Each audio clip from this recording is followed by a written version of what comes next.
Donc le tapis haut a été réalisé avec Sylvain Rieux-Piquet. Toute la collection est autour de la montagne, donc de la fonte des neiges. Et là, j'avais dit, voilà, on va faire un tapis qui va représenter la fonte des neiges.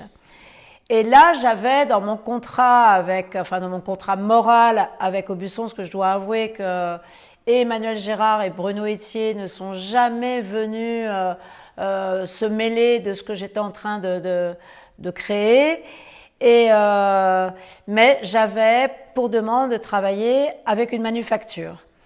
Et comme voilà, nous avions dessiné une pièce qui voilà, en fait qui n'est jamais finie, parce qu'en fait c'est pas vraiment des cartons, c'est surtout des attentions. Et quand vous travaillez avec une manufacture, vous travaillez avec le patron de la manufacture. Alors que moi j'ai vraiment besoin de travailler avec la personne qui fait, parce que sinon il y a une déperdition d'informations, il n'y a pas cette relation, ces allers-retours que j'ai avec le designer comme je dois l'avoir avec l'artisan pour arriver à la pièce formidable. Et au bout de 3 ans, je vais voir Emmanuel Gérard, je lui dis écoute là vraiment cette pièce, je sais même plus ce que je veux, je sais même plus quelle couleur employer, je sais même plus quel point peut traduire la tension de l'eau qui s'agite, de l'eau calme, je sais même plus où j'en suis.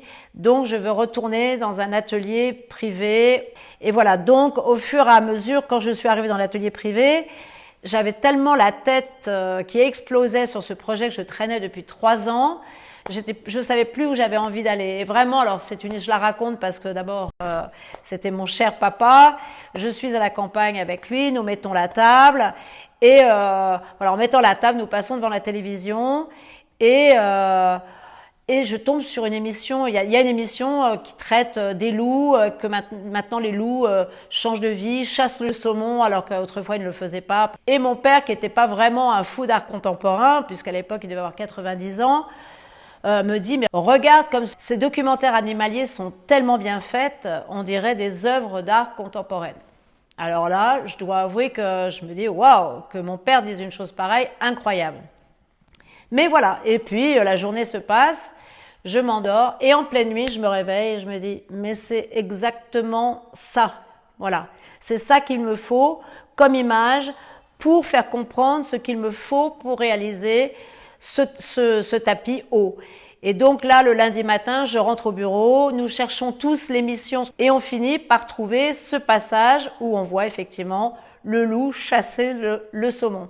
Et là, donc, à partir de là, voilà, il a fallu, voilà, c'était simple de dérouler la pièce. Et comme c'est un petit tapis très magnifique, parce que voilà, tous ces points qui traduisent, voilà, comme je le disais, l'eau qui sommeille, l'eau calme, l'eau qui tourbillonne, voilà, c'était, et je trouvais qu'il lui manquait une petite pièce. Donc je rappelle Sylvain, je lui dis Sylvain, voilà, il faudrait que nous fassions un petit tabouret qui puisse donner une âme à cette pièce, voilà, comme faire une petite installation. Donc voilà, l'idée du tabouret 3 pieds nous est assez vite venue. Et comme Aubusson est à côté de Limoges, j'ai eu envie de travailler, voilà, l'assise en porcelaine de Limoges, pour que ce soit cohérent au niveau de la région. Et je trouve que ce tabouret apporte une poésie à la pièce et la porcelaine apporte de la lumière aussi.